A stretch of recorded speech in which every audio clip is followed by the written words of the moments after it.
Islam promotes dangerous, we might even say deadly, hygiene practices. And I'm willing to lay this down as a rule. If your religion would get you killed because of its hygiene practices, if you took it seriously, probably not the true religion, probably not from God. What do I mean here? Well, there are lots of directions we could go. For instance, I could point out that according to Surah 4, verse 3, Muslims can marry up to 4 women. And that according to Surah 4, verse 24, and other passages in the Quran, Muslims can have many sex slaves, captives that they capture in battle. So you go into battle, you capture a woman, you take her home and you have sex with her, she's your captive, and then you go have sex with your 4 wives, right? You don't know what kind of diseases that woman has, right? You just captured her in battle. You don't know if she's got syphilis or AIDS or what. You don't know what she's got. And you're going from her back to your 4 wives who are producing your children. You are spreading disease like wildfire. But we won't go in that direction. Let's just go with what we would normally think of when we talk about hygiene. Sunan Abu Dawud, number 67. I heard that the people asked the Prophet of Allah, water is brought for you from the well of Buddha. It is a well in which dead dogs, menstrual cloths, and excrement of people are thrown. The Messenger of Allah replied, verily, water is pure and is not defiled by anything. Notice what this says. Yeah. Water's brought to you. We're bringing this to you and your people, Muhammad. Oh, wow, that's nasty, though. And there's just one problem. The well where we're getting this, this is our garbage. Ooh. This is where we throw our garbage. This is where we throw our dead animals. This is where we throw used menstrual cloths. And this is where we dump our toilet buckets into. And we're scooping up some water, so bring it to you so you can wash up and perform your ablutions. Any problem with that, Prophet of God? No, water's not made impure by anything. Nothing you can do will make water impure. Fortunately, most Muslims do not take that seriously, right? Fortunately, if you as a Muslim took this seriously, you are dead. You will die. Fortunately, most Muslims know better than their prophet, right? Muhammad didn't know. I'm surprised. He made it through life. But notice, go ahead and wash up with your, dead animal and menstrual cloth and well even dogs, water. Right? Oh my goodness, they carry parasites. My goodness. But it's not just for washing up. Sunan ibn Majah, number 520. It was narrated that Jabir ibn Abdullah said, we came to a pond in which there was the carcass of a donkey. So we refrained from using the water until the Messenger of Allah came. Notice, we refrained from using the water. Smart. Yep. Smart. Maybe we shouldn't drink this water with the dead donkey floating in it. Ooh. We refrained from using the water until the Messenger of Allah came to us and said, water is not made impure by anything. It's his rule, right? You can't do anything to make what you put dead animals in it, use menstrual cloths, garbage. You can urinate in it. You can use a bath. It doesn't matter. Water is not made impure by anything.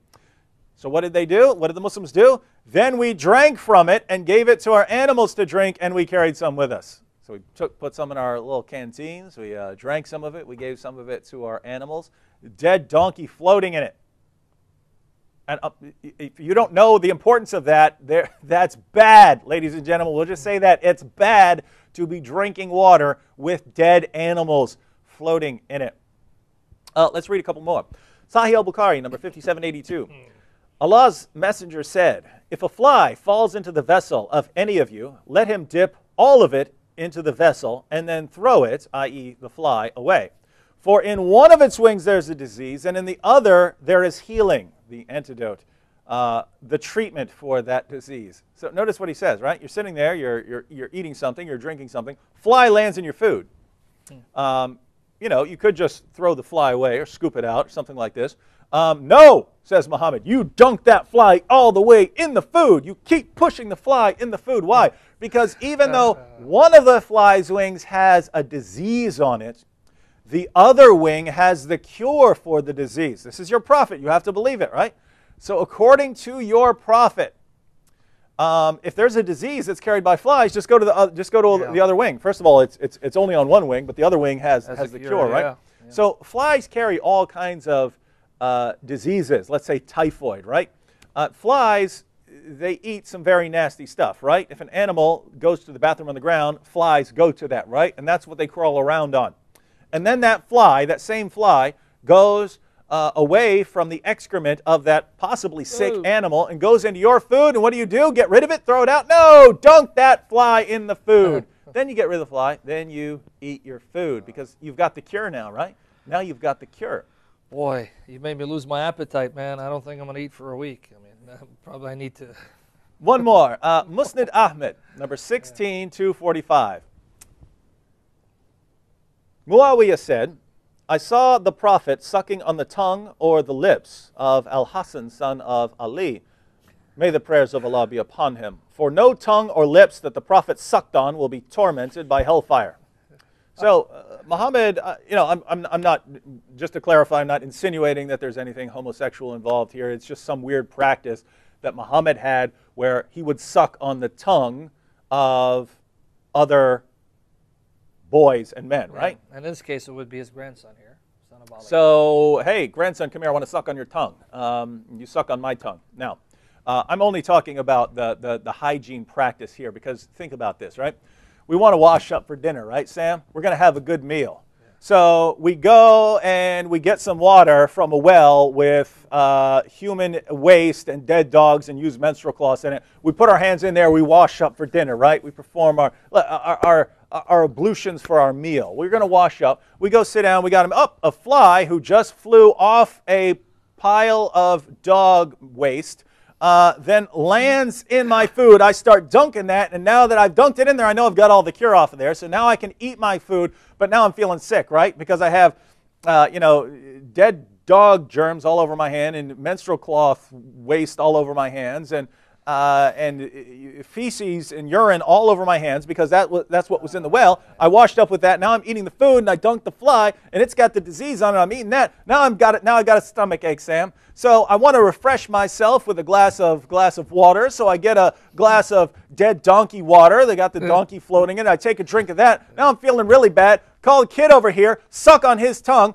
pass all the germs to him, and now what's the solution? We're all feeling real bad. What's the solution, Sam? Camel urine. We'll just go drink a bunch of camel urine because that's how you mix it in with milk. Camel urine and milk. That's how you get rid of your stomach ills. Ladies and gentlemen, is this guy a prophet? I'm just asking, is this guy a prophet? Because every one of you out there, you know you would never follow these practices. You know that if you did follow these practices, you would die. And so you know what? You know this is not coming from God. These people are coming to Muhammad. Muhammad, guide us. Can we do this? Yes, water has not made it impure by anything. He's speaking as a prophet there. And he's wrong. And if you believe him, you will die. This is not a joke here, ladies and gentlemen. If you follow Muhammad, you can die from this. Definitely, yeah. So deep down, if you're not following this, deep down, do you really believe in your prophet? Boy. I'm not sure they do, my friend. No.